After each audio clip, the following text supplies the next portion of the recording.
What's up, everybody? Welcome to episode 22 of the A to Z series. And, well, you might notice that this video looks and sounds a little bit different.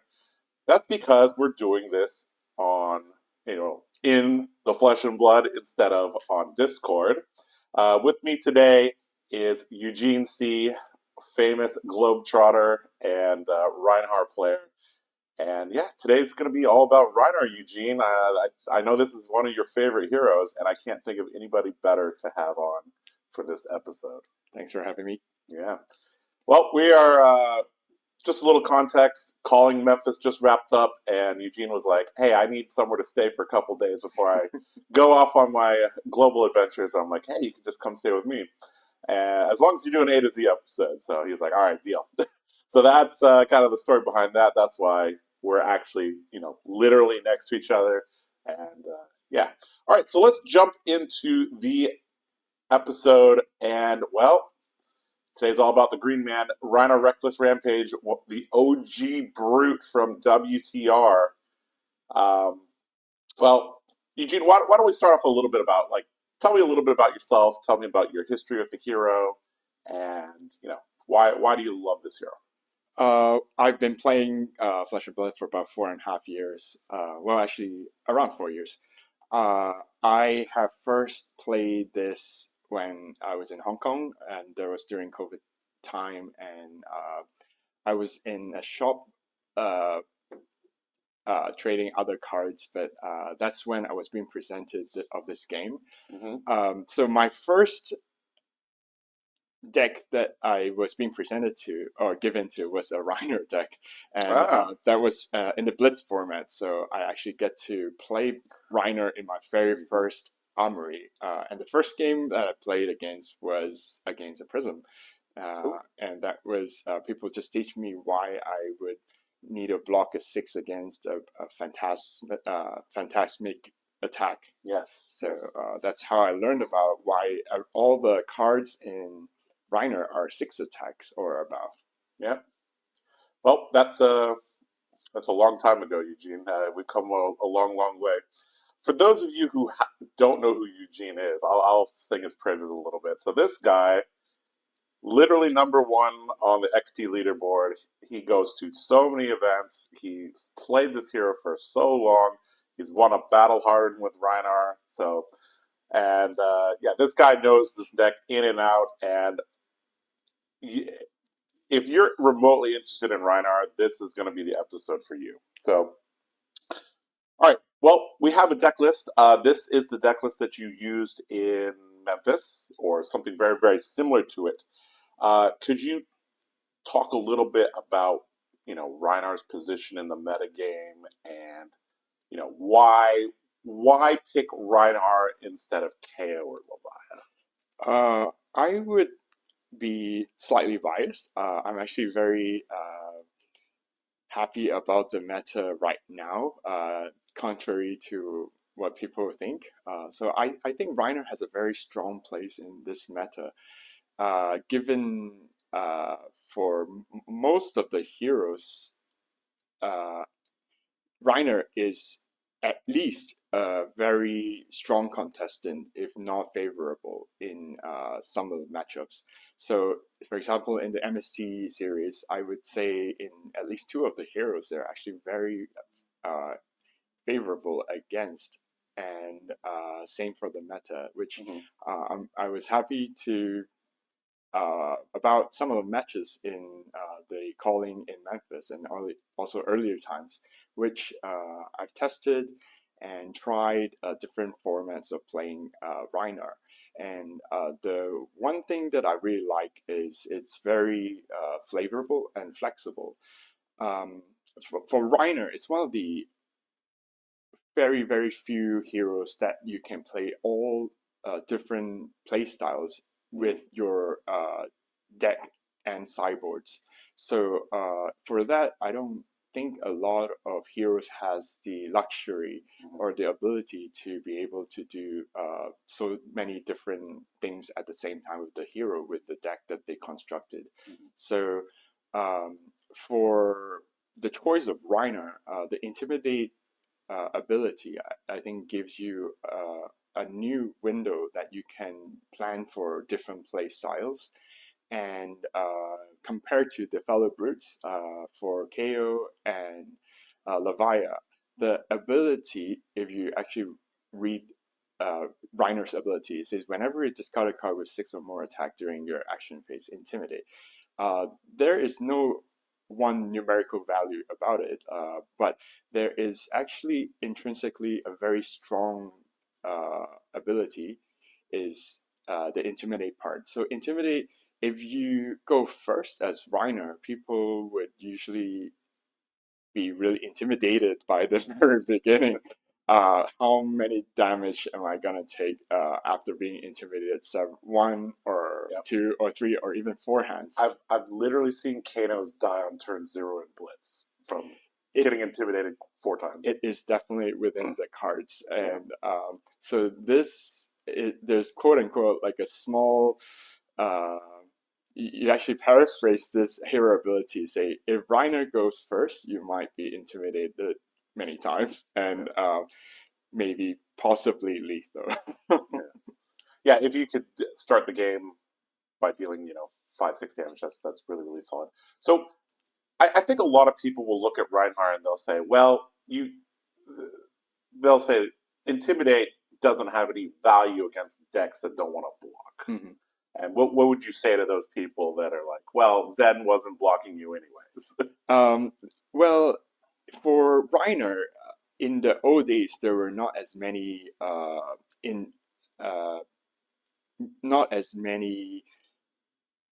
disruptive cards, but actually now with the introduction of heavy hitters and the new set for Rosetta, they have a Sandpacking, they have a Splatter Skull. So there is 6 inherent disruptive cards within the natural Rhinar deck build. So the way Rhinar was being strengthened was they were already automatically giving some elements of disruption together with the aggro factor.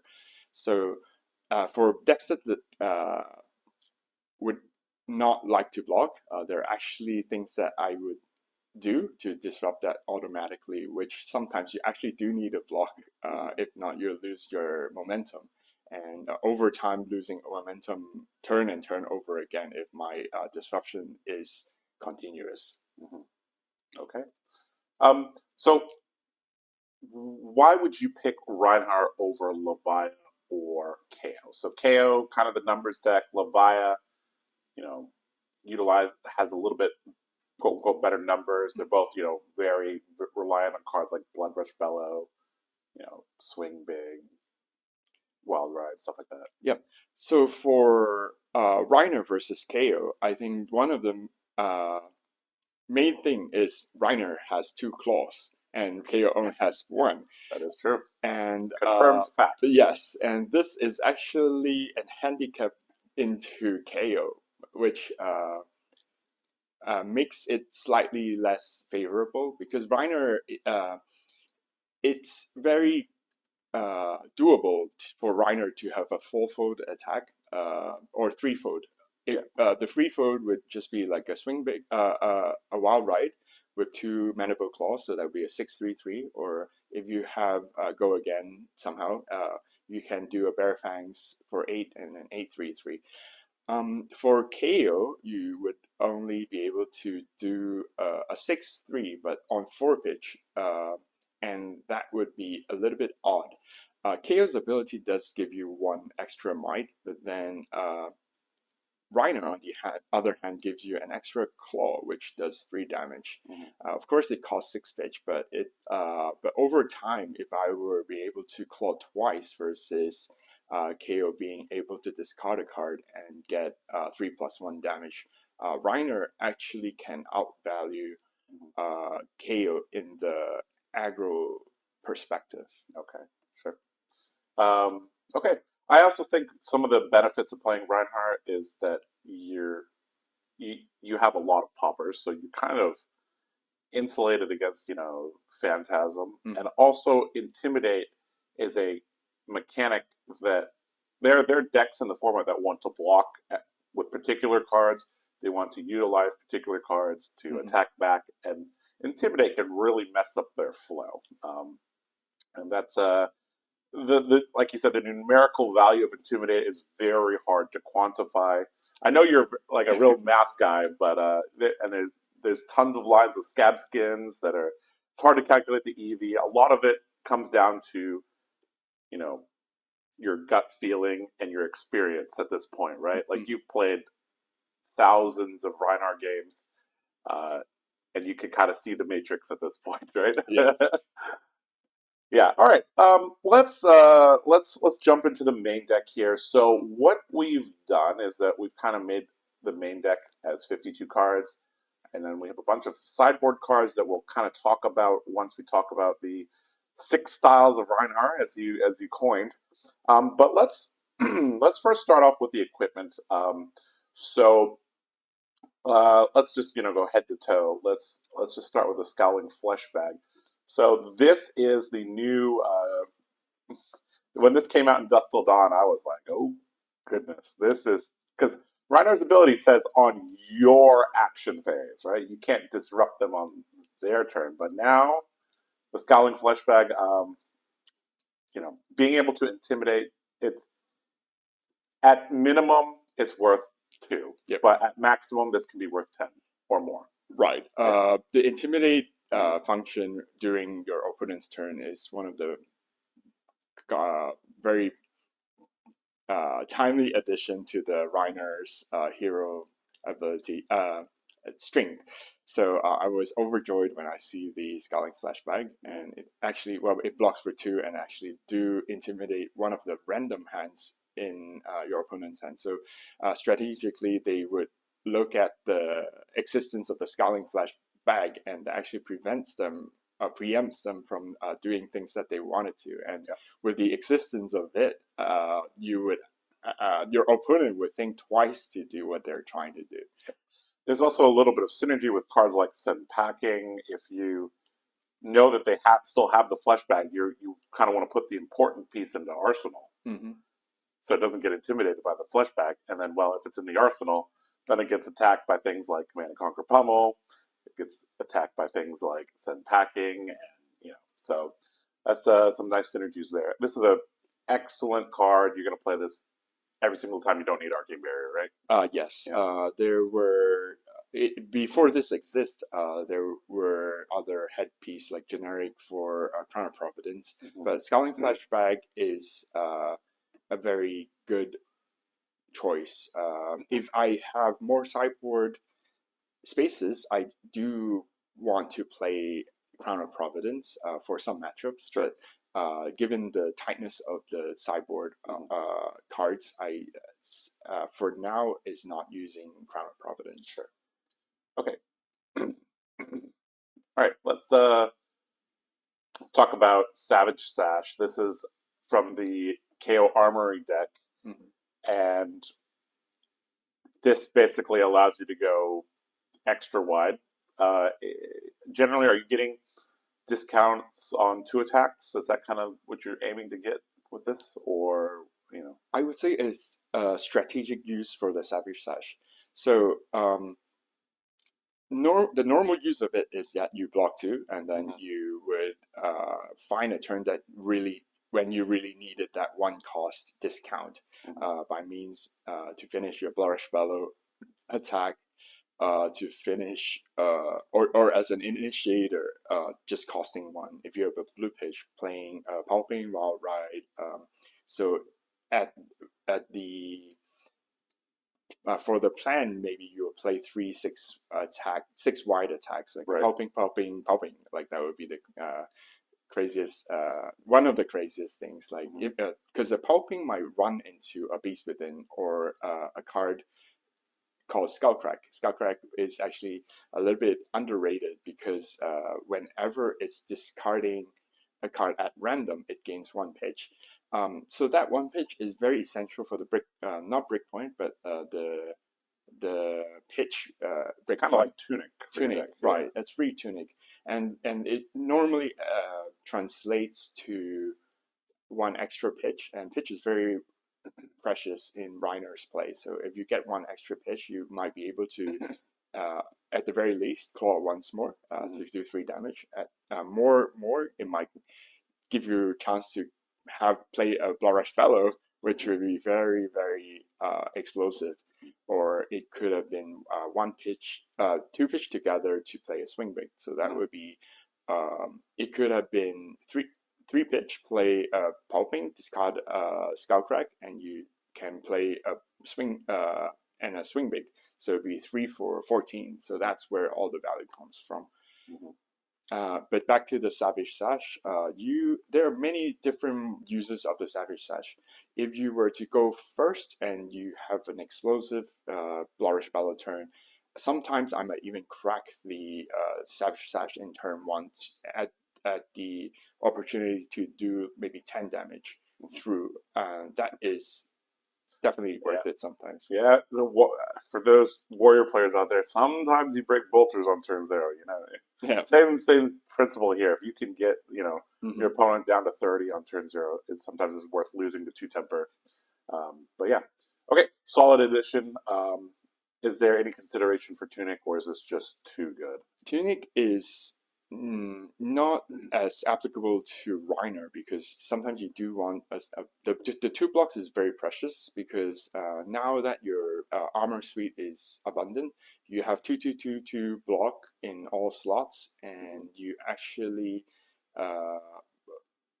Apex and Scabskin Leathers can block once more, so you actually have 11 blocks together with all of them, and Apex can be a emergency 1 block on the second time.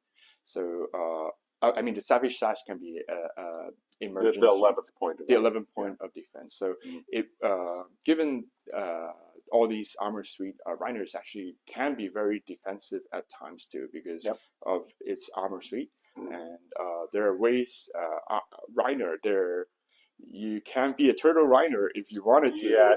Yeah. So you've used Mandible Claws for most of your life, but I'm sure you've messed around with Romping Club Control. Yes, I love the Mandible Claws. I hope it will stay for a while. And it'll be so sad if KO takes Mandible Claws and Rhinar's like, well, I guess I got to swing club now, but I do hope it stays. Well, let's talk about the Apex Bonebreaker. So this, you're just trying to get a little bit of extra value. It's just blocking twice, and it's basically just trying to block breakpoints. Yeah. This basically extracts 5 value almost all the time, right? Block 2, block 1, 2 mites. Pretty simple to use. In some matchups, but I am not very meticulous in having it always blocking with 6 attack. Right. So I would say on average, it depends on the matchup. At the very least 3 value. Right. But if you block the Apex with something else, maybe you're forced to. But not usually, but one of the more ideal way is you have a disruption turn going up, so it will bump your CNC attack to 7, right? CNC to 7, or sandpacking to 7, or even the splatter skull for 7 if you have a follow up with it by means of intimidating your opponent. Sure. Yep, sounds very reasonable. All right. Well, this is the card you love and hate. Scabskin Leathers. Well, it's all about the ability in the middle. Obviously, it has Battle Worn too, which is nice. They don't print a lot of Battle Worn equipment these days. So no. This is because this came from the OG set. It has Battle Worn, but for no cost, you can roll a 6-sided die, gain action points equal to half the number rolled, rounded down. This is actually like I'm a warrior player. I'm going to bring up a lot of warrior analogies. I can tell how good a warrior player is by how they use their bolters. I think for the same thing, you can tell how good a Rhinar player is by how they use their Scabskins. Definitely. Yeah. I think the Scabskin Leathers add a lot of soul into... Yes, a lot of heart. And this is the reason you guys love to see him on stream. Because you get to see the highs, you get to see the lows. Everybody's hyped when they see a Scabskins go to the combat chain. They're like, all right, we're gonna do this. All right, we're doing it. Yeah, it feels like very exciting when you roll a dice, but in reality, I think rolling a dice is usually it's an informed decision, Yes. despite the very carefree action It- of rolling a It dice. might look like the brute players are just being reckless, Mhm. but it's actually a very, very calculated risk. Yeah, but on a happy day, you can also roll it for fun. Yes. Yeah, that's also another thing. Is like sometimes you're like, yeah, let's just have some fun. Yeah. So, can you talk about some situations when you would use this ability? Sure. I think this is really hard to use. It is. I think it takes a lot of judgment to be able to use it properly. There are several cases, like it could have been if you go first, you actually implicitly have a chance to roll for free because if it fails, like rolling the one that Just arsenal pass, whatever. which I always wrote sometimes on stream.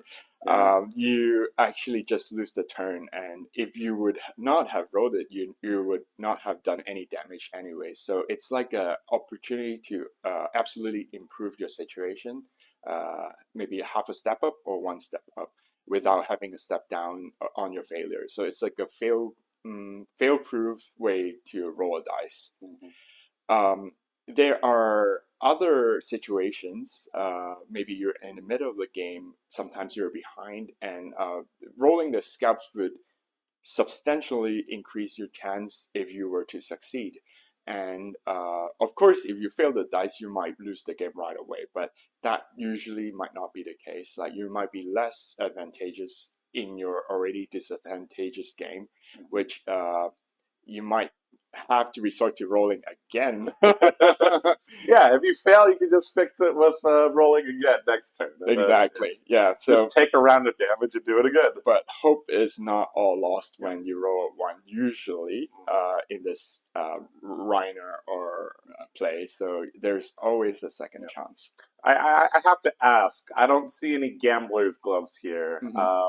That's because real gamblers don't run gamblers' gloves, right? I would hope to if it's in some other forms, but the Apex Bonebreaker is too good to give up. So there's 5 points of value, and usually when you and the block is very important as of now in many metas. Yeah, you can combine a lot of these together to block something that's very annoying. It also disincentivizes your opponent from just throwing a CNC at you anyways, because they look over there like, he can just shove his arm or keep his 5-card hand, and what am I supposed to do? Right? Yeah, you can just block for free with the Sash, Scalp Skin Leathers, and the Apex. I think right now Rhinar is probably tied with Guardian for the most block. Yes.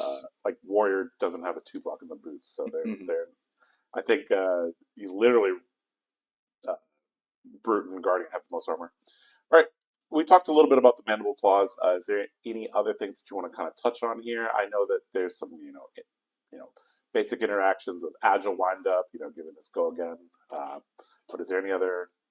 I would say things you want to talk about? I would say the economy of using the mandible claws. So there are commonly a situation where there's two blue pitches and you play a wild ride, and with 1 card remaining. So it's not all the time, but you might consider doing a wild ride, claw for 6 pitch, and let the extra card in the arsenal, so that your arsenal would have a card for you to follow, because maybe the next turn you will be able to do a 4 wide attack, which is very explosive even without the Bloodrush Fellow. So, for example, it could be a wild ride, claw, another 6 to 8 attack, given you figure out how to do the pitches. So it might cost 6 to 8 cost. So that way, at the very least, it might do 18, 20, or 22 damage, even without the Bloodrush Fellow. Well, given if you have the Bloodrush Fellow, it might bump it by 6 to 8 more damage, which bumps it to 28 or even 30 damage plus, which would be highly detrimental to your opponent. Yes, dealing 30 damage is highly detrimental to your opponent. I definitely agree.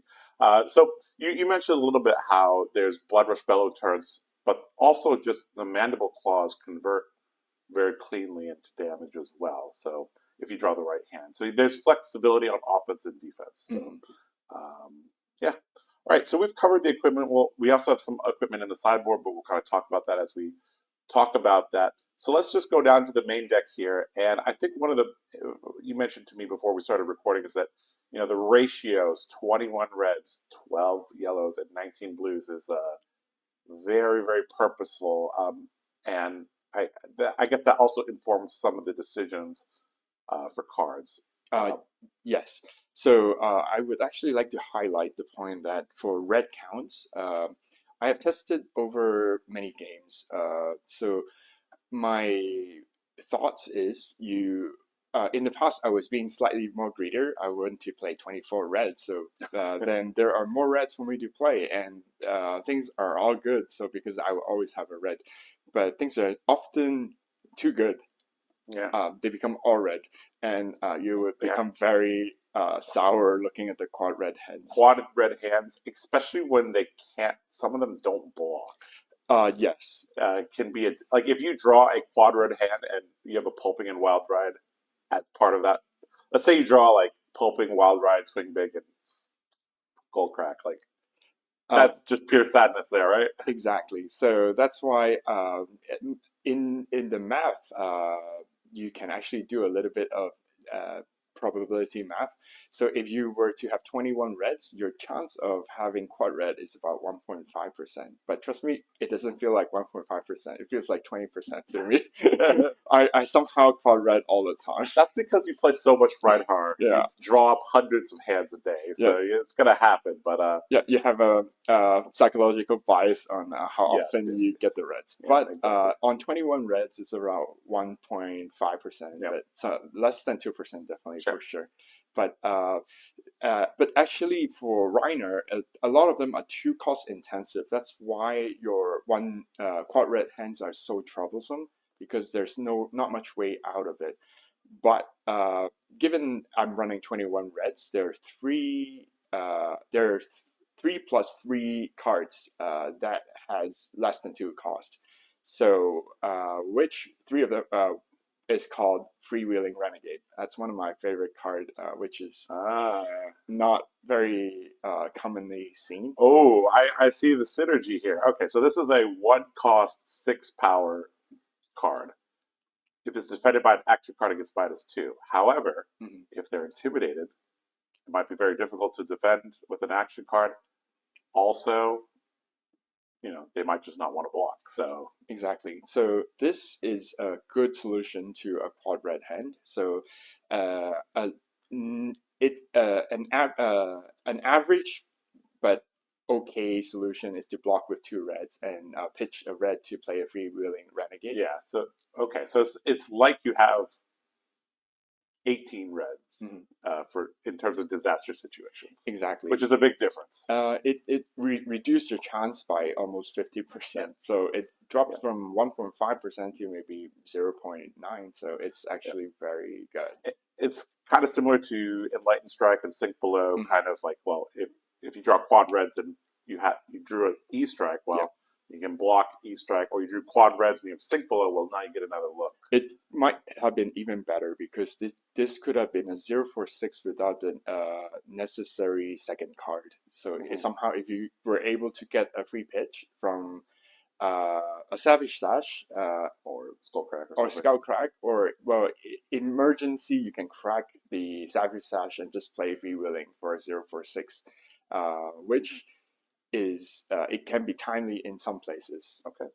I guess the only downside is that this doesn't synergize with Blood Rush Bellow. This doesn't get the buff, but you'll probably just discard this. It does not, it basically doesn't have it. But then if you actually have that in the hand, it won't be the end of the world, because it could have been a 5-pitch claw freewheeling renegade, which goes for 5/5/6. If they defend, it's also fine, because they have less to attack you on the upcoming turn. So it's actually a very smooth card. Like, I love it a lot. Okay. Well, a card that I personally have died to many, many times is this card, Pulping. This was from a long.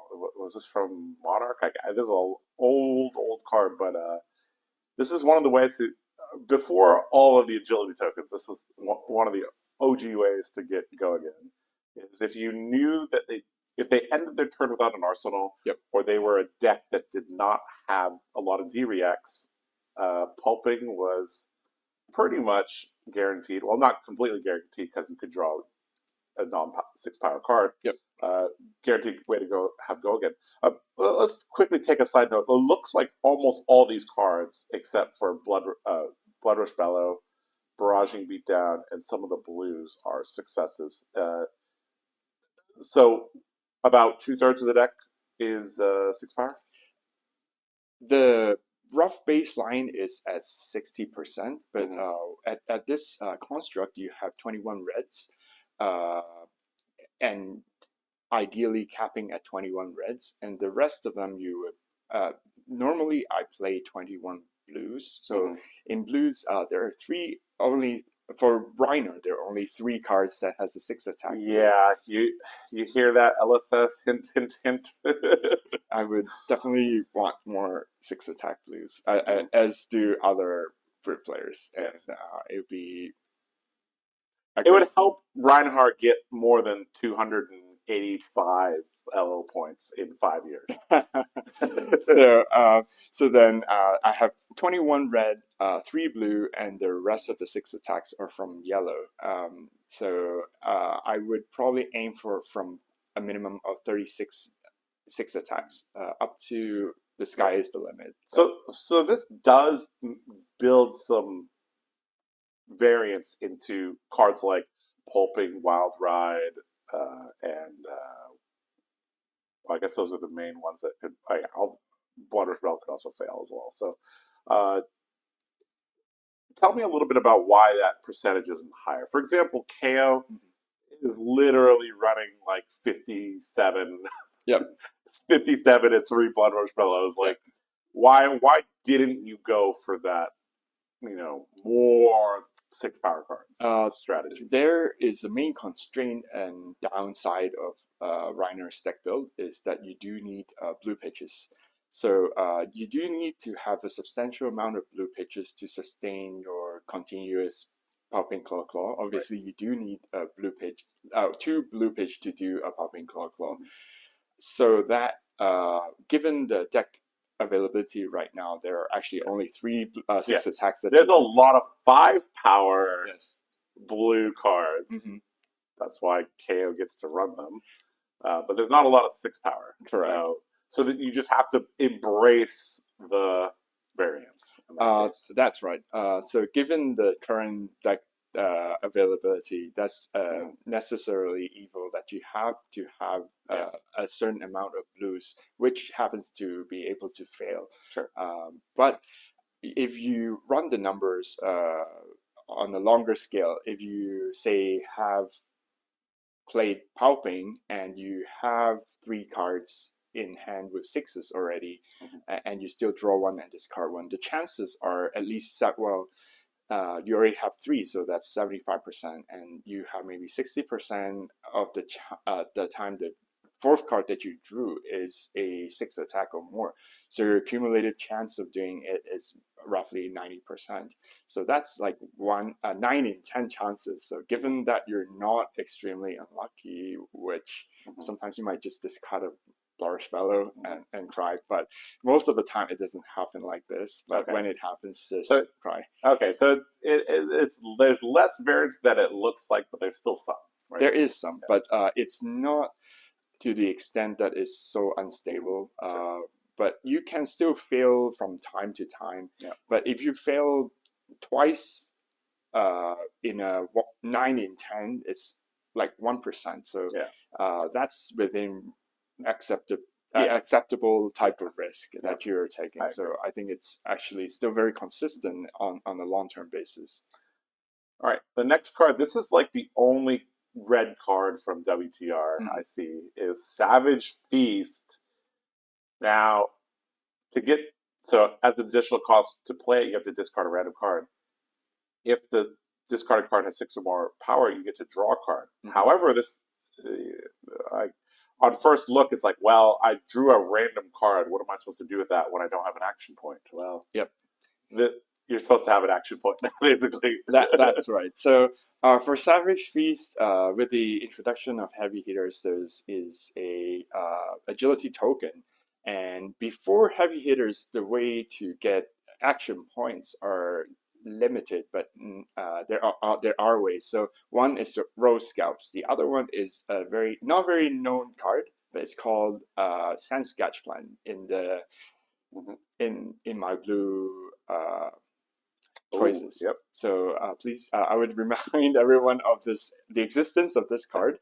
Ah, yes, the other Rhinar specialization. Correct. So you actually do play the Sand Sketch Plan, fetch a 6 attack, and discard a random card. If you discarded a 6, it will have 2 action points. So this is the way of semi-guaranteeing you to have an extra action point, and this is very important in some matchups. It gets you both the Intimidate, which is great for the first turn, and also in subsequent turns, and it would turn on your go again, or one more action point for the Savage Feast. So for the Savage Feast, there are lots of synergies in different things. So it could have been a Savage Feast into a Beast Within, so you get to draw 1 and then draw from the Beast Within until you get a 6 attack. So in total 2 cards. And if you were to have only 2 cards, a Savage Feast, Beast Within, you sometimes, if you have an action point, it could be very explosive if you were to able to crack the Savage Sash, play the Savage Feast, discard the Beast Within, and you still ended up with 2 cards. And you might follow up with a Blue Pitch and a Swing Big. You could have clawed for 3 and then Swing Big for 8. So total, you might do 6, 3, 8, 17 damage on just 2 cards alone. So that's a good combo line, and that's not the only one. Yeah. All right, so this is important. This is really a role play. It performs many different tasks in the deck. Yep. All right. Skullcrack, this one gains you that extra resource when it's discarded at random. We already talked a little bit about how, like, having 1 extra resource in Rhinar could be a major difference. Yep. Splatter Skull, so we did mention that this is kind of the disruption of the deck. Can you talk about how you like to use this card?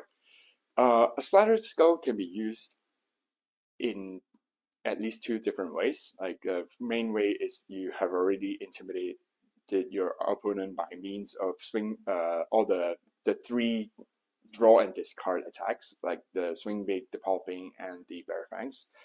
And to follow up with the Splatter Skull, threatening the opponent to strip them of one of their intimidated cards. And a quick comment is actually it's not a random card that is being intimidated. You can choose which card to intimidate. There's a very small but possibly meaningful differences. So because it's because your opponent will be groaning like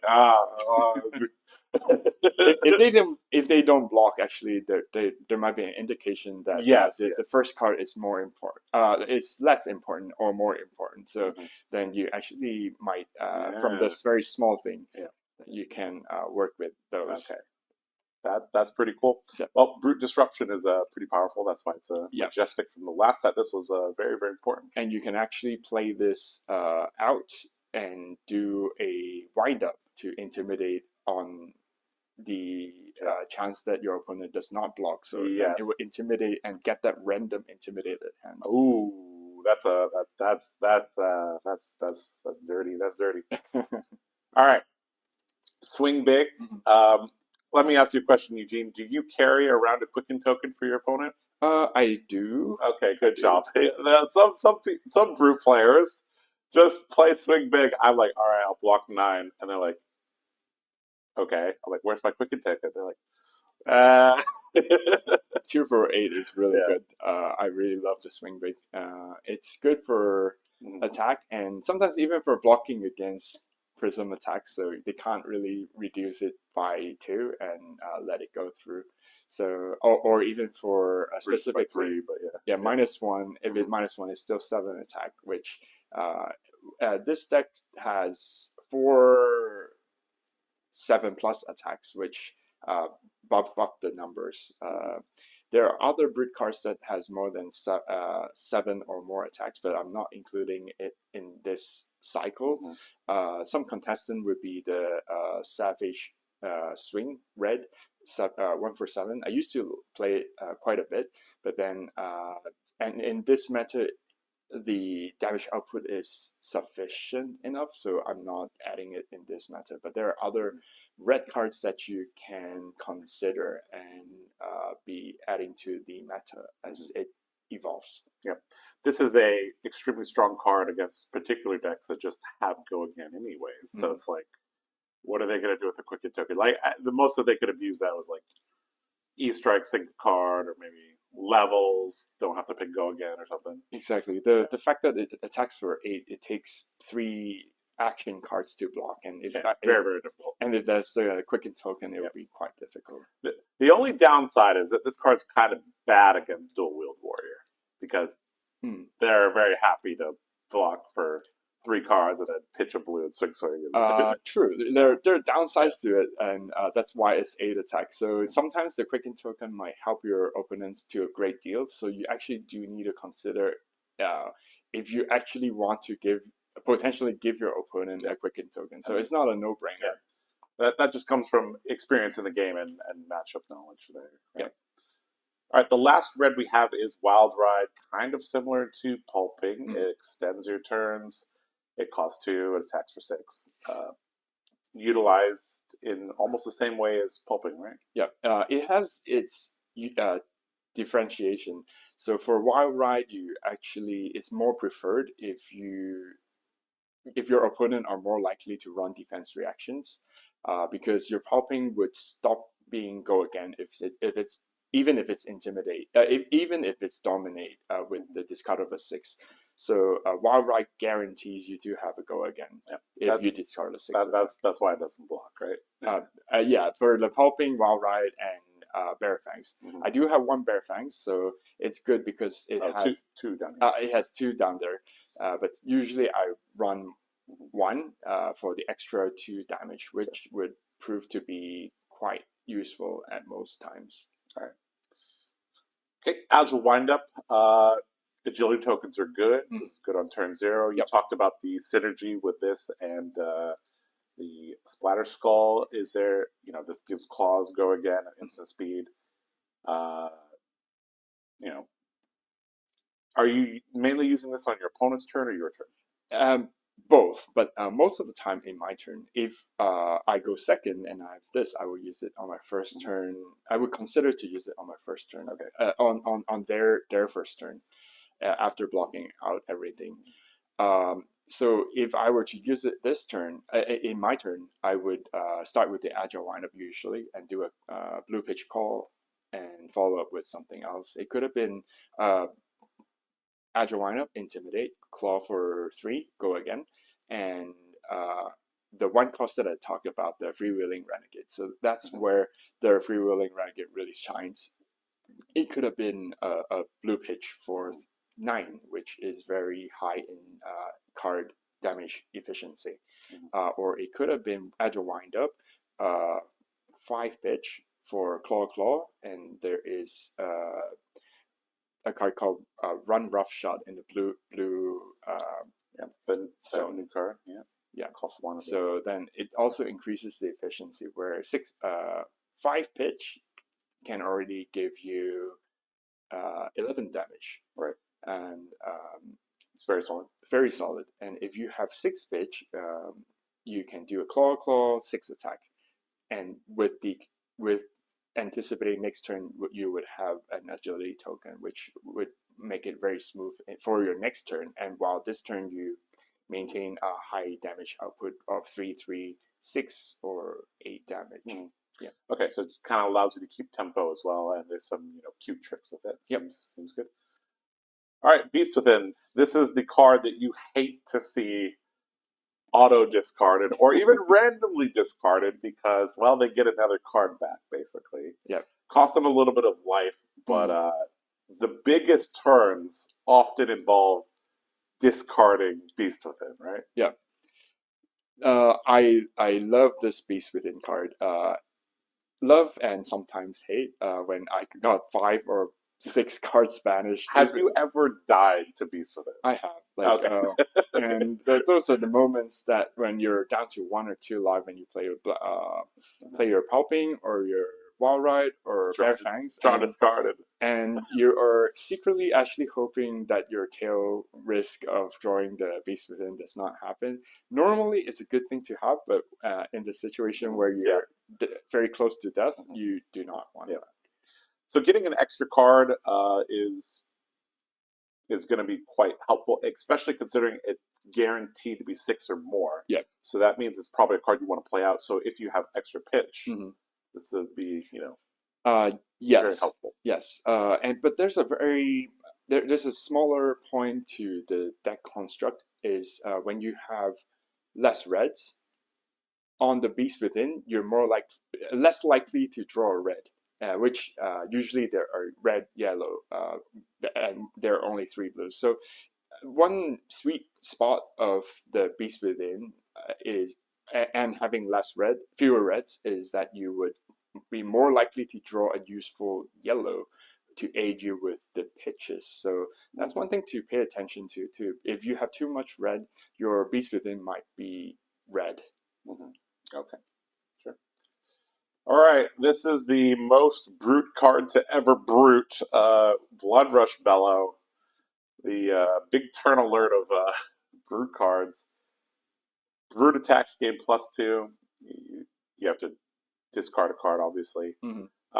And if you discard a 6 or more, you draw 2. It gains go again. Yep.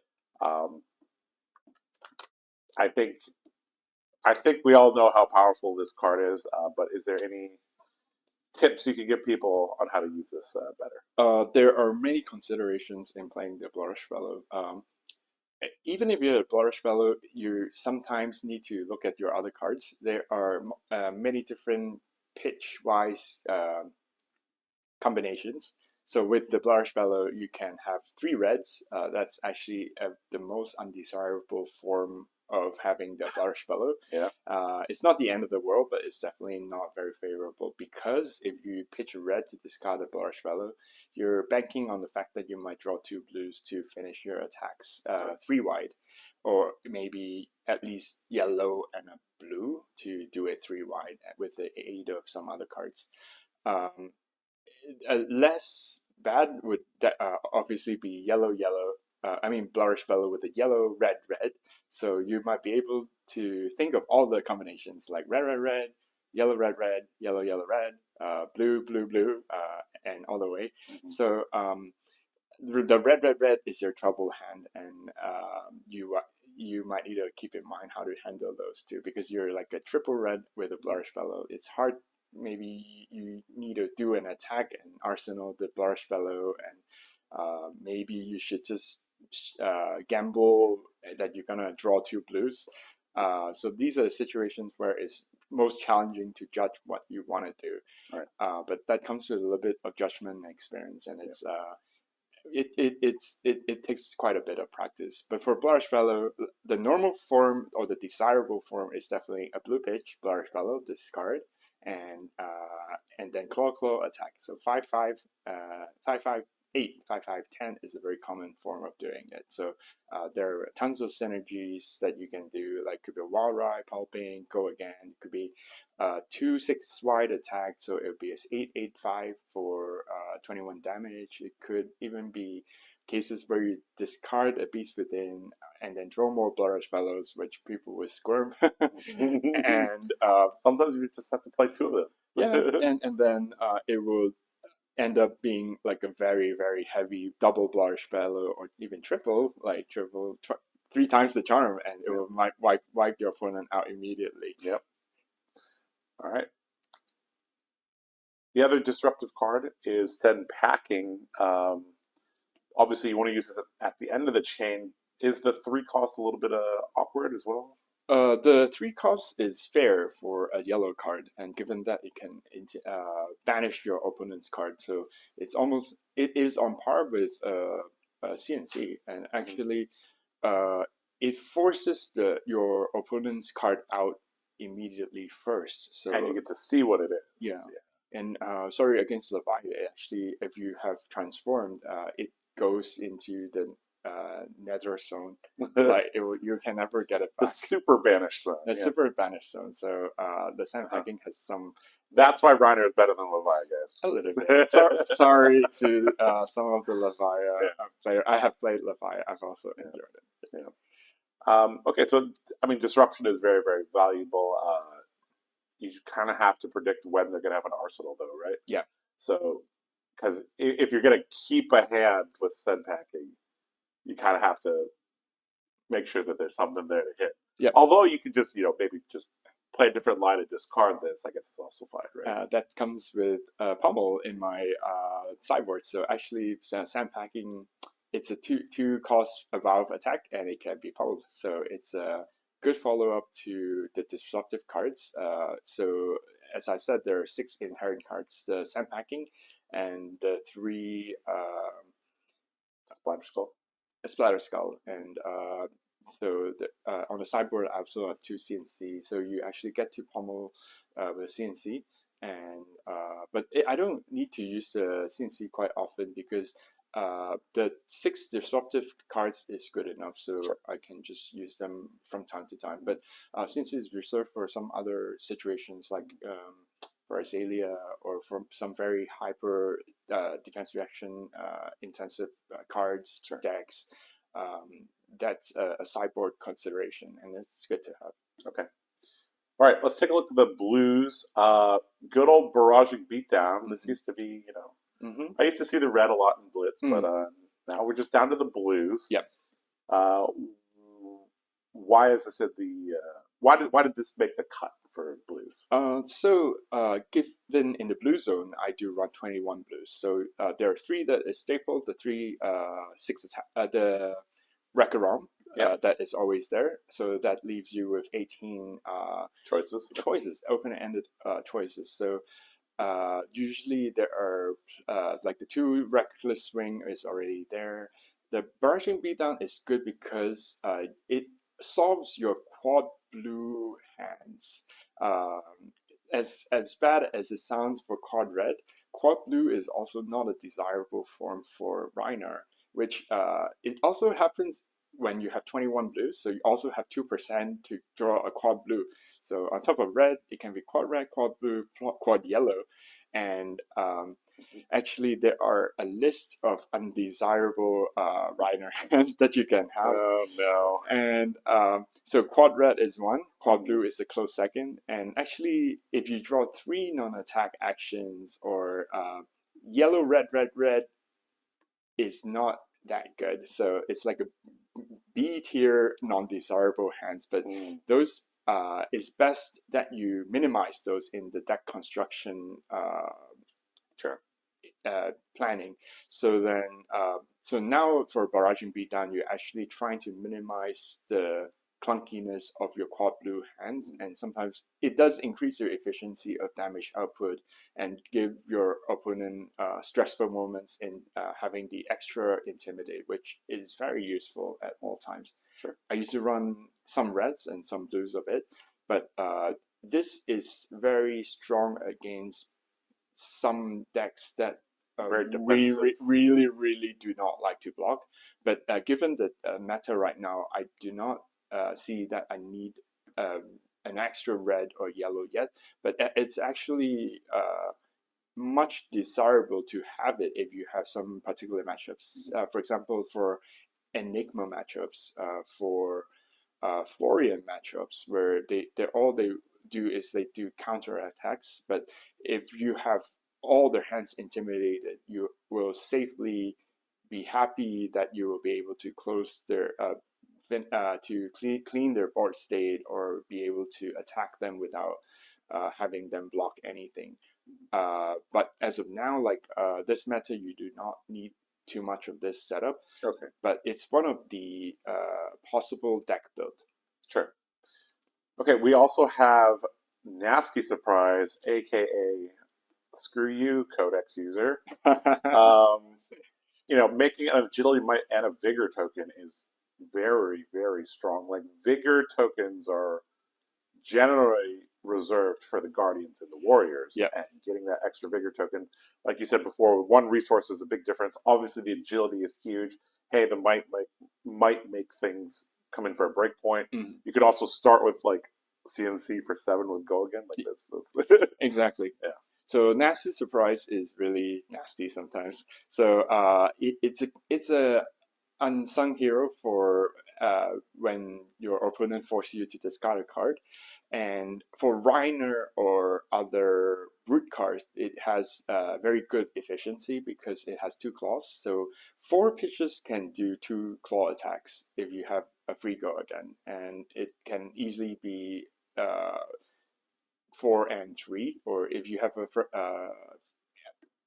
have a frailty, it's still 3 and 2, which is not too shabby. But usually you can do a claw and with a 2 cost attack. So because you have with a blue pitch, so you can do a relevant 2 cost attack for 6 or 7, and then claw back for 2 or 3, which kind of calls back a lot of damage, given that you have discarded a card. So for Nasty Surprise, it could be a good counter into a random or timely counter versus a pummel or a frailty, a codex of frailty. Yeah. Yeah. If you have Nasty Surprise, you'll actually want to discard the pummel. Yes, and you can actually let it hit. So that would be pretty nasty, and it's a good counter into Guardian too, particularly for Jarl. Like if they play the cards that forces you to either pay or discard, then you discard and give them a very nasty surprise. Yeah.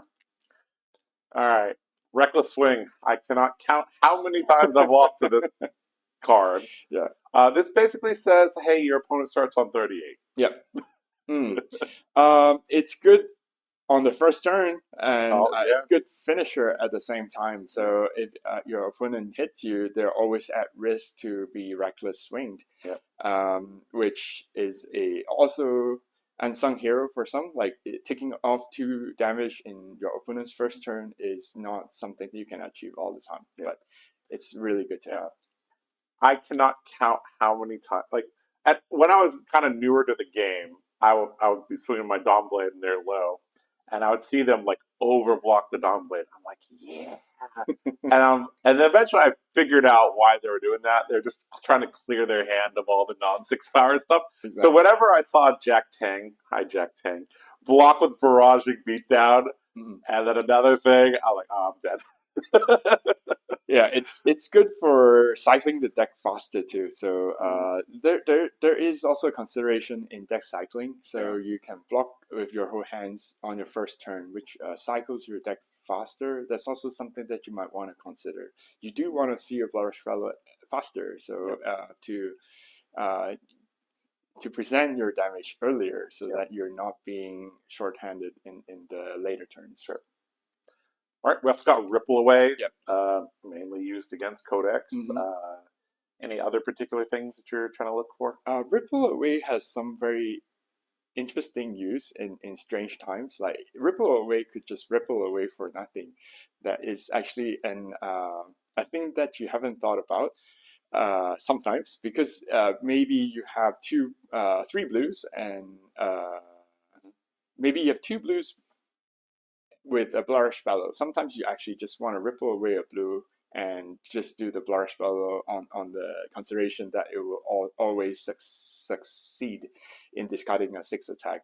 That's one of the uncanny use of it. But sometimes, for example, if you are going second and your opponent wants to end the turn without attacking you, you can ripple away on the hope to draw 1 more card and sift through the card slightly faster. That's also an unsung use of it. Yeah. Get to the BRBs faster. Yeah. All right, run Roughshod, also from the new KO Armory deck. I guess it's not new at this point. Yeah. That Armory deck. Being a 1-cost card with 5 power, but it has a stipulation that this basically has to be the finisher. It's just a nice role player. It does everything you kind of want it to do. Obviously, it doesn't have 6 power, but it's having it 1 for 5 is as a blue is actually very strong. So you could have used it in several occasions, like maybe a swing bait with a rough run shot if you only have 1 pitch left, or if you already have swung twice with your claws, then it would be a good finisher with 1 more cost. It's cheap and it 1 for 5, and which is very nice. And then you could play it with a blue and a yellow instead of needing 2 blues. And a hidden use is new cannot use it when it's banished in the banish zone. Ah, that's quite good. All right. I guess this is another card that new cannot use, literally because it's a special edition, right? She can play it. She can play it. Yeah, she can play it. But I mean, what is she gonna get? Well, she can fetch. She can fetch 6 attack, but then 2 action points. Yeah, but then you do draw and discard a card to get 2 action points. But for new, it always has go again anyway. So there are limited downside to the blue. So this is not completely against new, but then there's a consideration where there are quite a substantial amount of new in the meta. So your blues are useful, but not overly useful if against new. Okay. So what type of cards are you tutoring for? Is this mainly to tutor for Savage Feast, or are you ballsy and just tutor for Bloodrush Bellow?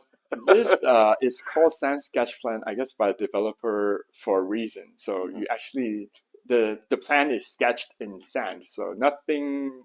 Sometimes your plans are not 100% solid, but it might give you upside if it succeeded. So sometimes, for example, if you go first with the Sand Sketch Plan, you can consider fetching a Bloodrush Bellow. And because if you were to fetch a Bloodrush Bellow and the other 3 cards are 6 attacks, you have 75% of succeeding and do a big wombo turn in turn 1. So, but or arsenal it, or if it fails, it fails. But then 75% of the time you have a really good good turn 0, which is good enough. And not a lot of heroes can do a very impressive turn 0. Okay. All right, we've got 2 Smashback Alehorns that make an agility and a might. Yeah, so it gives you more consistency in creating agility. Might is a small but meaningful addition to it. So mostly agility. So now together with the Agile Windup, you have 5 means of creating agility. So sporadically, you would be able to create an agility for the next turn, which it's very good for the setup. I also like the flavor text on this card. It's like people in the stands of the arena fighting each other because they're drunk. Yeah, the blood's pumping and they're drunk. All right, and then we have good old Wrecker Romp. It's a blue 6 power 3 block. It's the only one of its kind. Yes, and I can't like this card more, even though it is common. And I would really hope that there's more 6 attack to pitch. And I've been, it's within my dreams. Like I might sometimes dream about it. Someday. Some people have dreams of like flying or going back to school, or they're Yeah, it'll make on vacation. Yeah, Eugene dreams of blue 6 power cards getting printed. Yeah, I'll be really happy for the. I'm sure you would. Yep. All right, let's. So that's the whole main deck there. Like we said, there's 52 cards there. So let's take a look at the sideboard cards, and then we'll kind of jump into some strategy and matchups and all that. Sure. So again, I guess I'll start with the equipment. We have Skullhorn. Hey, Arcane Barrier printed onto something with upside. So AB2. Yep. Relevant against the Wizards, basically. Are you ever utilizing Skullhorn's ability, or is this card basically for Blitz going first? That's not completely true. Like for Skullhorn, it still has its place, even versus non-wizards. Even versus non-wizards. Really? Okay. Yes. One practical use is against Enigma. So it's an emergency stop to the board state. So it can actually draw a card, discard a card, and it fixes your quad red hands, or it fixes your hands that does not have go again. And it does intimidate your opponents. Usually intimidate on discard of 6. So you can follow with a claw attack. So it's like a emergency stop to crazy board states for Enigma. Okay. That's only one of the uses, but it's also useful if you want to be full aggro going first, and you would be able to draw and discard a card in your first turn, and do a bigger attack with claw, and then a big attack. So there will be some penetrating damage through to the opponent. This is particularly useful for some other very defensive matchups, which you are giving up your Scowling Flashback for Skullhorn. In exchange, if you go first, then you might be able to intimidate your opponent for 1 card, and the 1 card is worth about 3. So back to Rhinar's unspoken advantage is that it goes first, and if you intimidate your opponent, that's 1 fewer cards that they can draw back. So actually, there is only 1 hero in the whole game that can do that. It's for Rhinar, that you intimidate multiple hands of your opponent, which they each hand that they got intimidated is 1 less hand they can block in turn 1, and 1 fewer card that they can draw back. So it gives them it gives you an advantage of 1 extra card. So for each card that you go first. So the Skullhorn actually actively help you achieve that with the upside of being able to claw and attack.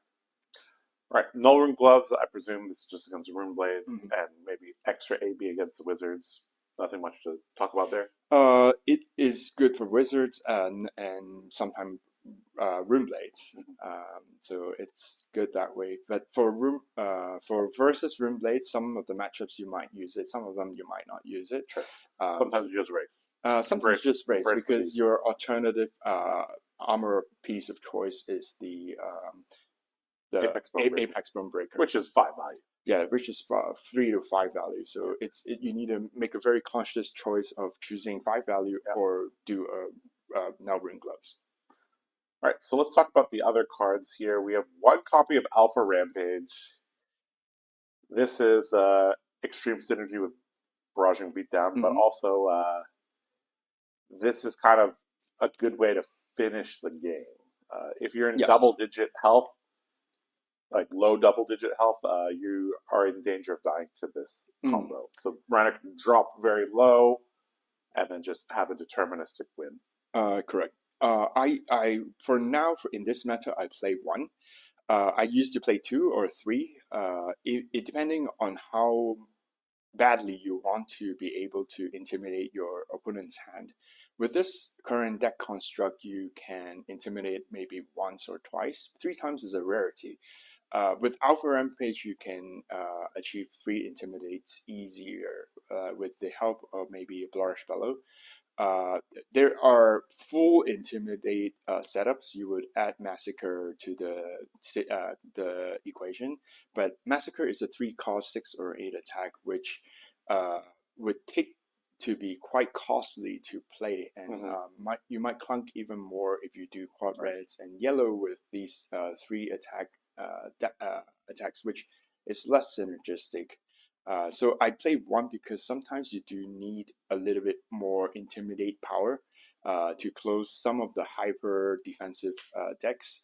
And if you were to identify you play against hyper defensive decks, you have some solutions to be more consistent in the intimidate situation. So you would be able to intimidate them a little bit more to close the game when you needed it to.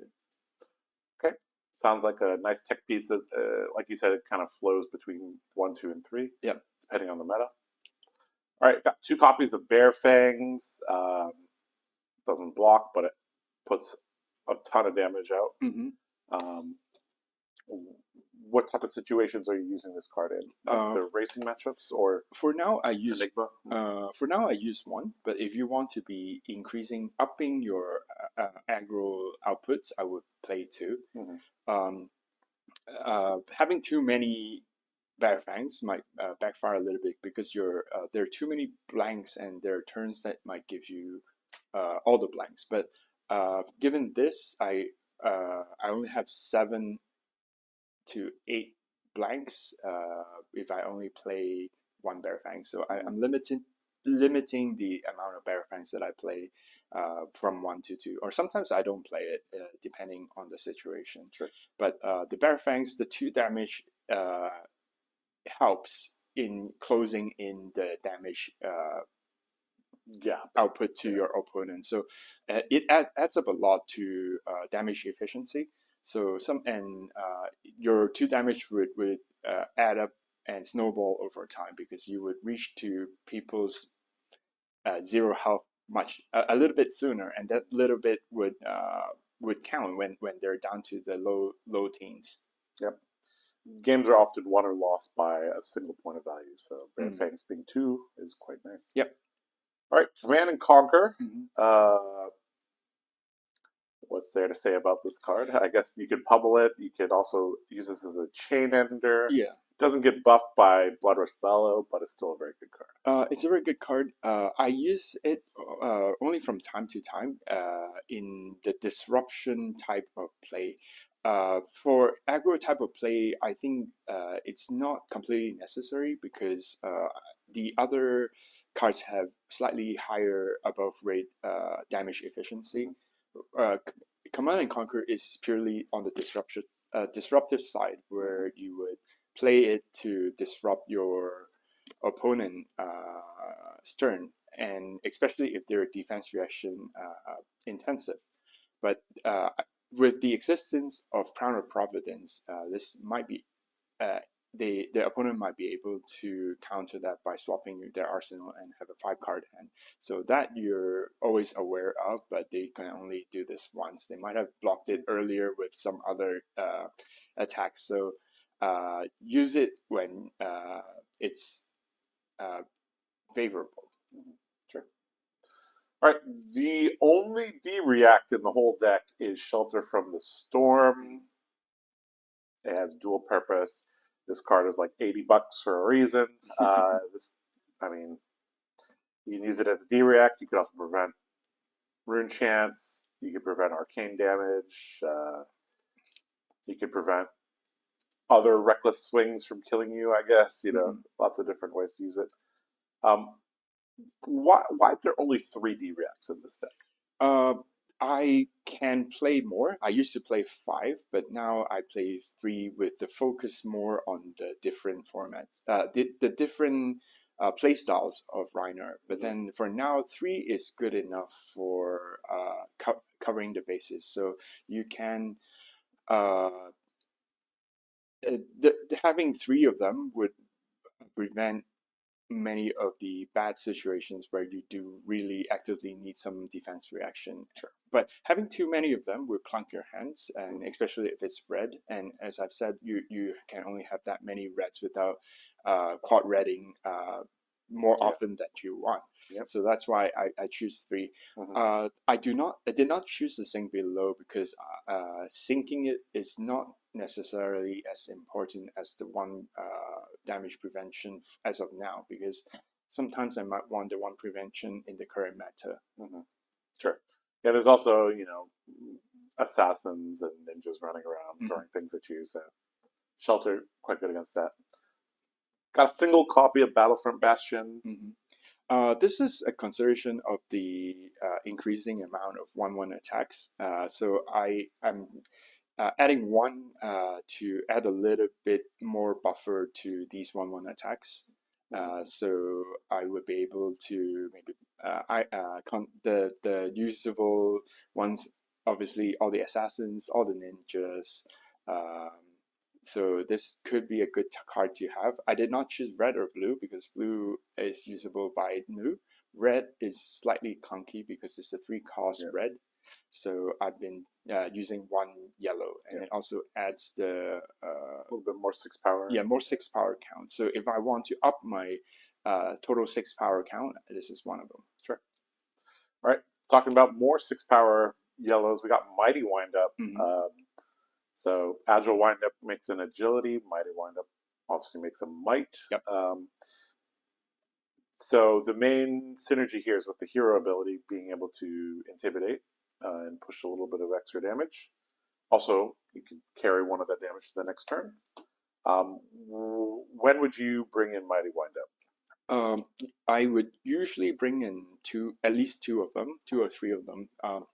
It's good against your opponent's turn going first, because like all the windups, you can just wind them away, cycle faster, and give you extra buffs for your own turn.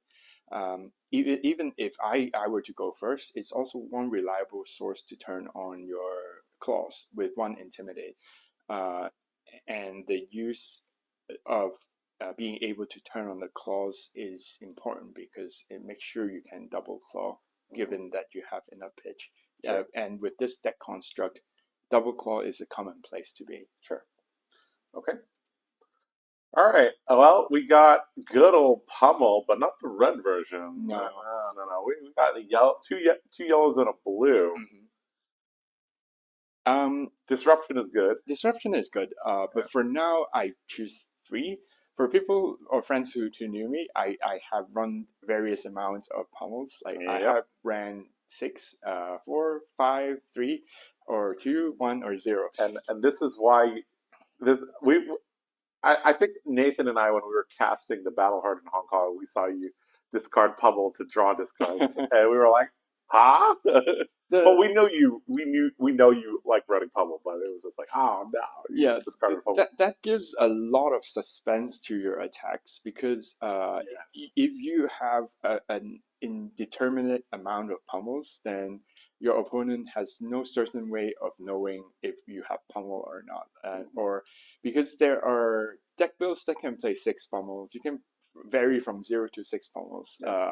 Generally, you can play the reds too, but it comes at a cost to clunk your hands. But so I think yellow and blue, you're at worst you can just pitch it and claw once. And nothing's more terrifying than seeing a pummel being pitched. You're like, oh, no, you're playing pummel. It's very intimidating too. Like once you see your opponent has a first pummel, and you might think there's a second, which might be true or might not be true. Might not be true. Yeah. All right, this is the new card from the Hunted that you brute players got. Thick Hide Hunter. When this attacks or defends, discard a random card. So you won't get the Intimidate trigger because it's not on your own turn if you're defending. But if you're attacking with it, you'll get to intimidate them, obviously.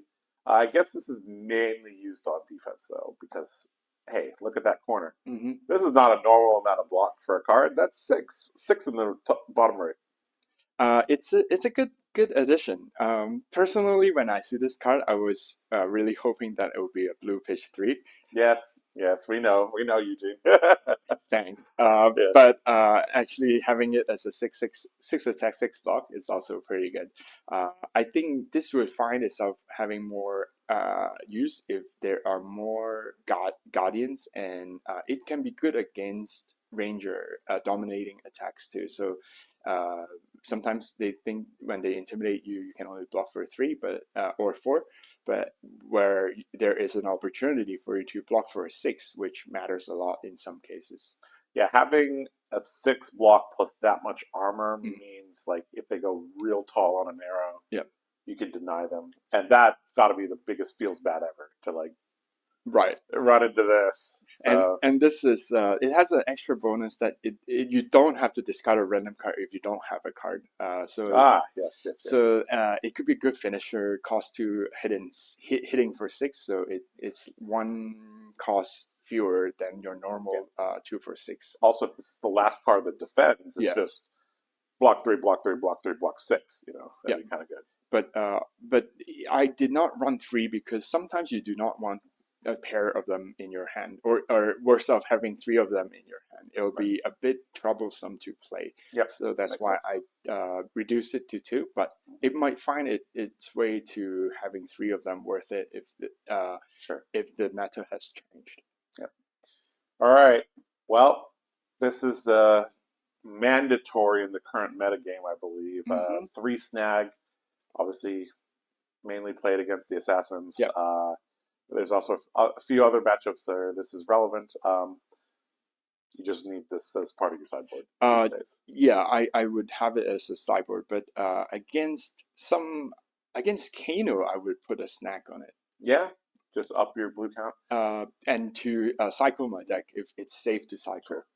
Is also interesting is that the sideboard has a mix of reds, yellows, and blues. This kind of helps you maintain the ratio that you were talking about earlier, right? Yes. So if you increase by a few reds, then you can also increase by a few yellows and a few blues and keep the same rough ratio. Yes. Well, I put this up at 21 red on the base, but I actually sometimes I usually stick with the maximum 21, but I do play 1 Bear Fang. So if I were to take out 1 from the main board, I would maybe take out 1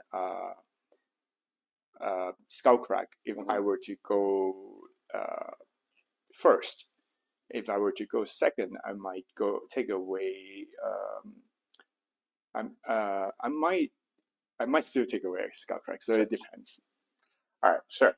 Okay, well, we've covered all of the cards. I guess let's talk a little bit about the general play style of the deck, which I think normally we kind of separate this into the general play style of the deck and then specific matchups. But Eugene, you've kind of come up with this 6 styles of Rhinar. You know, like Arachne has 6 styles, 6 demi-heroes they can turn into. Well, Rhinar also has 6 play styles.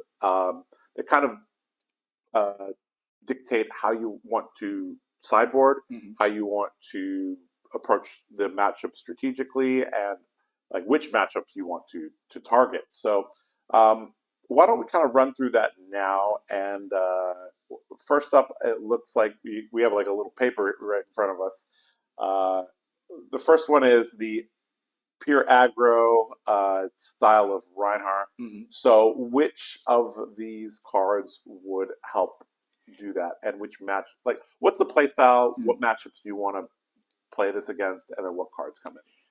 So in the pure aggro setup, you would want to maximize your output to the max that you can.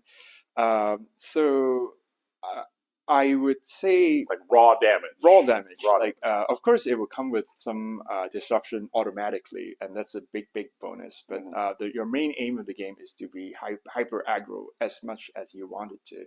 So the main board is already pretty aggro, but then to increase your aggroness, as I've said, Skullhorn, you can, if you go first, you can consider doing a Skullhorn for extra damage and extra consistency in turn 1 going first damage. Going second, you can still use a Skullhorn as a finisher to make sure you push up far and beyond, but that might not be totally necessary. Add the Bear Fangs for damage. Add on the two Bear Fangs, and maybe take back out the Skullhorn. Take back out the 2 Skullcrack, because those are more for consistency, less so for explosiveness. So the Bear Fangs are in, and all go draw, discard, claw attack. So it will be, and you would have the Flourish Fellow to assist you. On the yellow part, add back all the Mighty Windups. None of the Pummels because you're on an all aggro plan.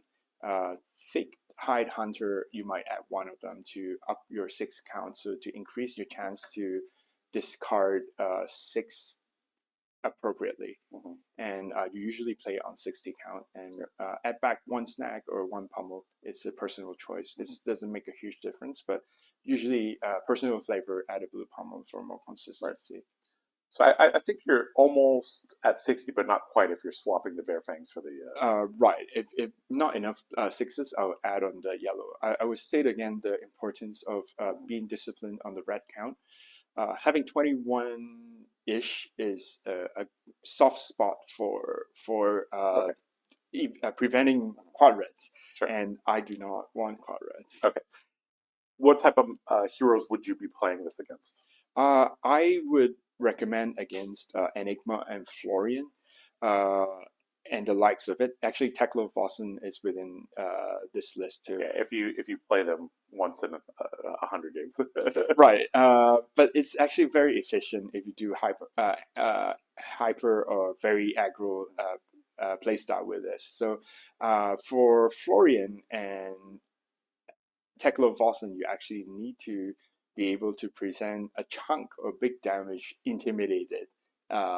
So you would do those Bear Fangs, Mighty Windups. Mighty Windups, Wild Ride would bring you home. Basically, Okay. look at the cards, like the two Sure. Blue Pitch, and Freewheeling Renegade would help sometimes too, Mhm. and to seal damage here and there. To put it in action, like the Blarish Bellows are good turns to push through a lot of damage and make sure that they are fully intimidated and will eat your attacks. Sure. Okay. The second style that you have written down here is the Disruption style. Mm-hmm. So it seems like you want to play that against Zen and Syndra. So tell me a little bit about that style and which cards help with the Disruptive Rhinar style. Right, and then you would add the Disruption package. So you have the two yellow pummels and blue pummels, C and C. You would consider adding these range of spices in there while still maintaining the red ratios, like stick with 21. The addition of Command and Conquer, you might still swap out with the Skullcrack. I still have strong fondness of the Skullcrack though. You don't swap. It's not important, but it's good for some other uses. But for Pummel, as I've said, you could tweak the amount of pummels that you use in your blue and yellow, and it's a personal spice. Like every brew plays differently and have their own spices, but the existence of different amount of pummels will generate a very unpredictable effect to your opponent. They would indirect value. Indirectly, like if you have 6 pummel in your sideboard, then you can actually play a varying amount of pummels with different games, and people and your opponents will have no ability to tell how many pummels you're playing unless they see your hand somehow. But for blue pummels, maybe consider sideboarding that out when you play against new, and so that they don't get to play with your pummel. Sure. All right. The third style is kind of more mid-rangey, but still having a little bit of aggro there. So this is up against KO and Azalea. So how would you sideboard against those heroes with this third style? For KO and Azalea, there's a minute difference. So I'm seeing the max aggro that you have in the first style, the max disruption that you can have in the second one. So the third would be a mix of both. So the sweet part of Rhinar is you can be aggro and disruptive at the same time. So you fine tune your level of aggroness and level of disruption, and this is somewhere in between. So you might play one pummel, one yellow pummel, one blue pummel, and one CNC, somewhere in between. So you can disrupt half of the time but you don't sacrifice too much of your aggro consistency. Sure. So that's the archetype that you would play for an aggro mid range. So more like aggro disruption, but you do sacrifice a little bit of your aggro to trade with more disruption, while it is still quite consistent. All right, the fourth one. In our original notes, we wrote down controlled gambling strategic explosions.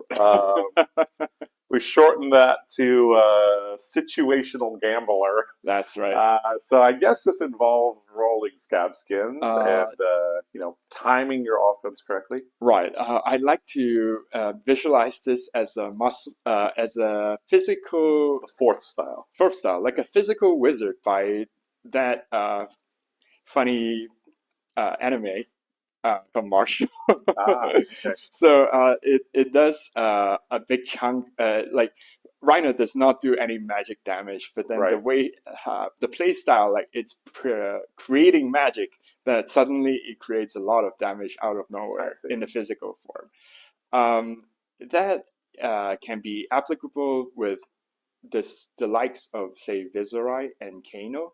So you are anticipating a huge turn coming in, and that your only redeeming factor is to do a big damage before they do. So for Viserai, maybe you're anticipating they have a 4 and 1 hand, or maybe you're losing and you need a line of play that brings you home. And you play to win, so go big or go home. Yeah. So, what type of cards would assist in rolling scab skins and getting benefit out of rolling scab skins for extra action points? It's more like an aggro play style, but then with so, for example, the Bear Fangs are on, the Mighty Rhinos are on, Pummels. The pummels are on, but sometimes it's the play style that you need to adjust within the aggro setup. So you roll your dice very strategically to close the game. You do need to gamble when you need when it improves your EV chance of winning, and your scalp skin is a strong tool. Like, use it wisely. Yeah. So you have a 3-to-1 ratio to be able to bring it home sometimes. I personally do like our original naming of this: controlled gambling strategic explosions. Yeah. Right now it's not as much.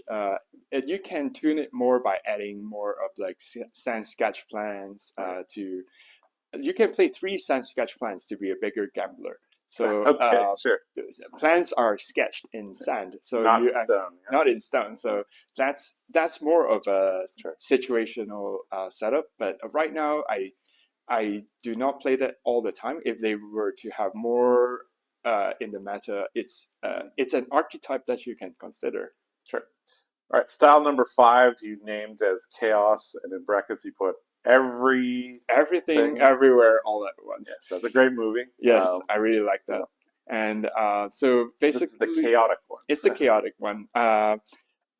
One that means you play the whole deck. Okay. And if you're playing the whole deck, I'm guessing this is coming in against new. Yes. If you play against new, one of the ways of playing it, you can sideboard the pommel only. Like, I don't. No blue pommel. No blue pommel with new. You can, but it's not a big deal if there's only one. So, but a small note, you can play 71 cards without the pommel, and that's very good against new because you have a lot of cards to be prepared to be banished from. Sure. But given this chaotic throwing everything in the quadrant, then it will be everything everywhere all at once. Then because you have all the ingredients for everything. Yeah, so it just depends on what you draw and what you roll. Exactly, and you'll be aggro, disruptive, defensive at the same time with the. And sometimes you roll scab skins. So. And sometimes you roll, and sometimes you roll the scab skins. Yeah. But even if you throw all the ingredients in the quadrant, it still smells pretty good. There we go. Yeah, and you can still do well with it. Like live with you need to continuously remember what your cards are left, and also look at the opponent's graveyard. So that might be the most complicated of the styles to play. Exactly, it's very chaotic, but you need to practice how to play these chaotic hands, and it's still very strong. Don't take me wrong. So I like this chaos style. Sure. Okay, and the final style is the meat shield, or the I'm going to block instead of attack style. mainly just used against Dash.io, I think it looks like. Currently, yes. Like now, you become the extreme version of it is that you try to block everything that you could. This deck archetype is more on the aggro spectrum. You see, like there are a lot of blanks, but given I have 72 cards adding together, you can actually morph this 72 cards into the most defensive form that you can, which take away all the blanks, no snags, no reckless swing, no bare fangs. You might leave 3 to 6 blanks on the pulping and wild ride to maintain some source of continuous damage and go again, and while the rest of them are all defending.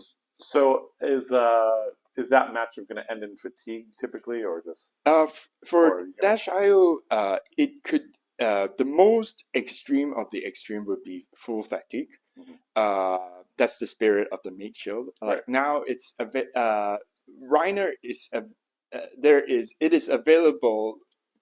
The deck has the ability to attack if they're trying to set up. That's right. Yeah, it can still attack pretty big while it can block very efficiently.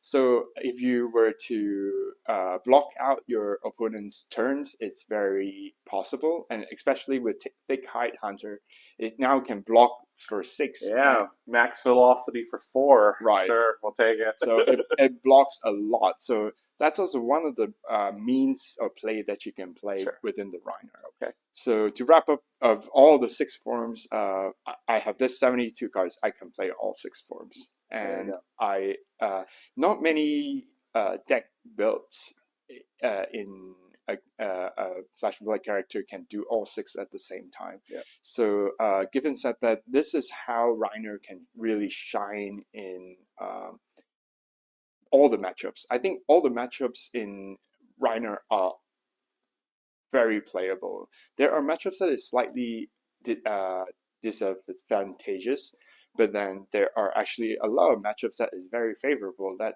people might not be fully aware of. All right, well, Eugene, we've talked a lot about the cards in the deck, how to play the deck and all that, but one of the things that I like to do in all these A to Z episodes, I like to ask the guest, let's say that somebody's struggling against Rhinar, or Rhinar becomes a big meta player, how do you beat this deck? Or what are some of the weaknesses of this deck? Well, to honk a little bit other than buying loaded dice and making them roll, you know? Well, then you might need to first understand how Rhinar plays, because Rhinar, as I've said, plays 6 forms. You might not knowledge check. Yeah, you might not be able to tell what form or archetype the Rhinar actually wants to play. Yes. And even if you guess that you might know, like your Rhinar player might not play the form that you think that they're playing, and you might not know it immediately too, because there's subtle difference, but you won't know it until you see some of the cards, and by the time you knew it, it might be too late. Right. Yeah. If you start taking damage and then you realized, they're trying to maybe play a longer game, then it's hard to pivot. Given said that, there are weak points that generally Rhinar are weak at. Like they usually need bigger hands to function. They need probably 3 hands to function well. So somehow, if you can do disruption into Rhinar, that's a way to start. But then Rhinar has a lot of block equipment suite, so it might not be easy. So in the games that I lose to, sometimes for KO has instant speeds, like so that the games are extra short in these matchups, so they can finish you in very quickly, or outrun you in magic damage. That's one way. In other ways, they can block you out too. Like if for hyper defensive, you can block the hero out in a way, but Rhinar is the strongest intimidating hero. It's not that easy either. So that's why many strategies can work. Disruption, you can out aggro Rhinar, you can disrupt them, you can block them out, but beware, like you might not know what you're facing. Yeah. So you kind of have to understand the style and then how your deck interacts with that style that they want to play and kind of construct a strategy from there. Exactly. Okay. All right. Is there any like particular things in terms of like very common play lines that people would need to be aware of, and then they maybe change their blocks a little bit? Like I would. How can we predict some of the disruption? I guess is one of the best ways to think about it, because that's kind of one of the hardest things to do. As a Rhinar player. Yeah. So like from the perspective of people that want to beat Rhinar, like how could they better defend against the hero? Basically, that's what I'm trying to say. As another hero of the game. I see. You might acknowledge their play patterns, but this hero is unique. Sometimes there are non-games. There are nothing that you can do. Like there's something. Yeah, there are non-games that Rhinar will be able to close and win, and it might not be your fault. And but then to the advantage to Rhinar, the chance of non-games are not that great. But when there are non-games, there are non-games. Yeah. Okay. So some portion of games are unwinnable. Some portion of games are unlosable. Yeah. All right.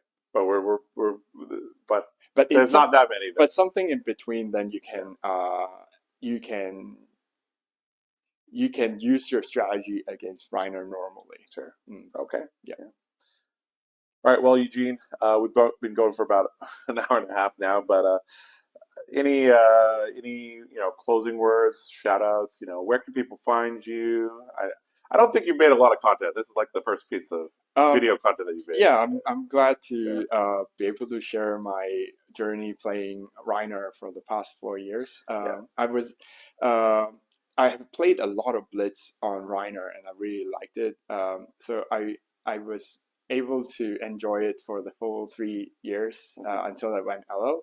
To the very end, I was still playing Blitz Rhinar. So I was really hoping that there would be another form of Rhinar in the Blitz format. Yeah. But got Quicksilver Prodigy. Why not Rhinar? And Rhinar sleeves. I'll probably maybe get some Rhinar sleeves somewhere somehow, and some new Rhinar cards.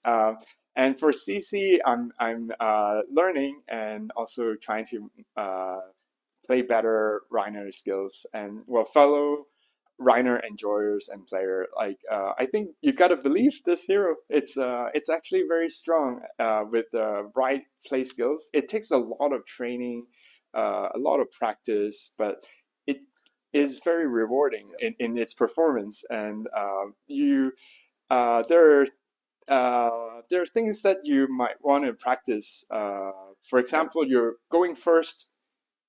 Oh, that's so complicated. It's a very complicated life journey like that.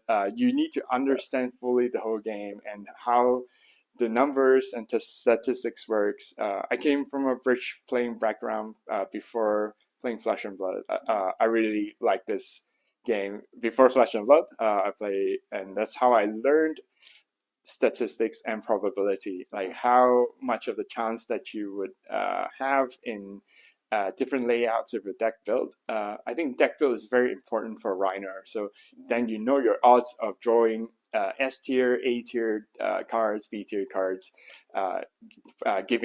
going first. Like Rhinar going first is a big deal, unlike the other heroes. So you need to be able to grasp as best as you can going first if you were to choose going first. Right. Not all matchups you are going first, but a lot of them are going first. And only the deck build will save you or help you, and followed by your choice of lines of play.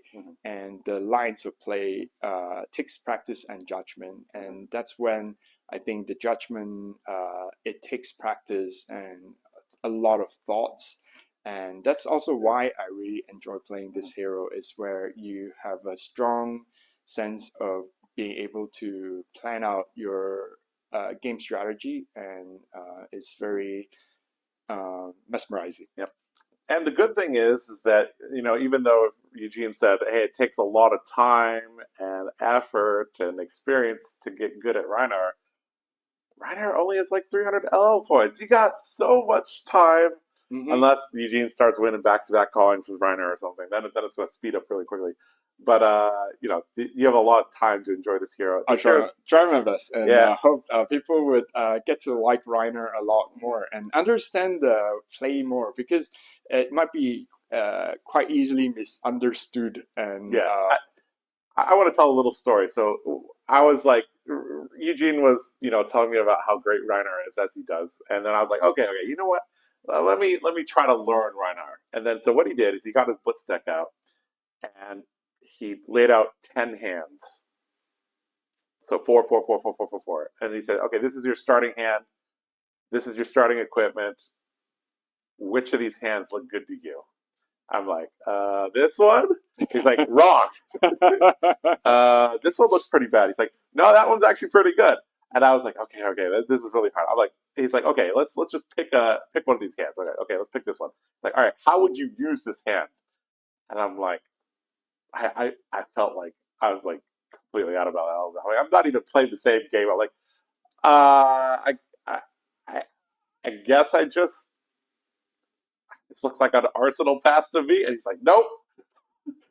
And basically, I got every single one of those 10 hands wrong. And then I was just like, okay, I'm not playing Rhinar. But that made me appreciate just how deep the hero can be. And the play lines are not obvious at all. So this is like, the deck list is very, very important. That's already, like, this deck list has a lot of wisdom in it. But it's still going to be very, very hard. Even if Eugene hands you the deck list, hands you the sideboard guide and all that, still going to take a lot of work to get good at this hero. Yeah, but and master the art of going first. Yes, you got to win that original dice roll. That's the key, right? And given that you win the dice roll, please make good use of your 4-card hand and learn how to play the best with what you're being presented. Back to that little story. Eugene was like, okay, if you don't get enough damage on turn 0, you probably lose the game. I'm like, what do you mean I lose the game from turn 0? It's like, yeah, it's just... Yep. You has enough experience on that. You should do 3 to 6 damage. I think 6 is a good starting point. 3 is a passing mark for Rhinar going first. Not doing any damage is a horrible thing for Rhinar going first. So fair enough. You're in a quest to do damage, and makes sense. Hit big, swing big. Yeah, swing big. There we go. All right. Well, we just want to give a couple quick shout outs to the sponsors here at TheCardGuyz, FAB Rec, and Dragon Shield. They make the trips around the world possible.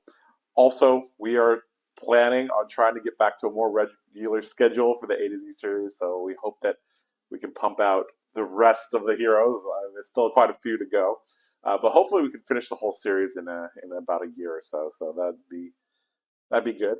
All right, so yeah, I guess this kind of wraps up things. Thank you so much, Eugene, for taking your time and talking to me and the rest of the world about your favorite green guy. One final question: is this your preferred art, or do you like the WTR art? I was being presented the first one, so I think there's a first impression bonus. Okay. So I like the first one. So not this art, the other art. All right. I like both. But, he likes both. Okay. Heads off to Vishnu. I like both of them. Okay. Fair enough. Okay. All right. So both Rhinar arts get the check for approval from the Rhinar Grandmaster. All right. Well, I think that's going to wrap things up. Thank you so much for watching this episode of AtoZ. This has been episode 22. This has been Josh Lau with TheCardGuyz. With me is my good friend and Rhinar Grandmaster, Eugene Chung. All right. Take care. Bye-bye. Bye. Thank you.